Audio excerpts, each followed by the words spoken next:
ঢাকা আসার পরে আমি আর একটা অকওয়ার্ড জিনিস ফেস করলাম। এখানে ভাই রাস্তায় হিসু করে, ব্রিজের নিচে ওয়ালের পাশে মানুষ হিসু করতেছে। আর এদেরকে আপনি যদি খেয়াল করে দেখেন, এরা খুব কনসেন্ট্রেশন নিয়ে হিসু করে, ফোকাসড। আমি একটু ভিজুয়ালি দেখাচ্ছি, খুব ফোকাসড হিসু করতেছে। এটা আমাদের রনি ভাই হিসু করতেছে। যখন পাশ দিয়ে কেউ যায় জাস্ট মাথাটা লুকায়, যেটা লুকানোর দরকার ওটা লুকায় না।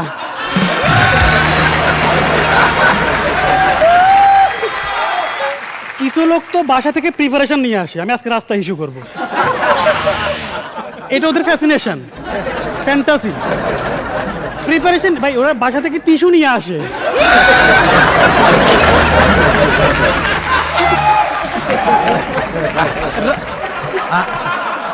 রাস্তায় ইস্যু করে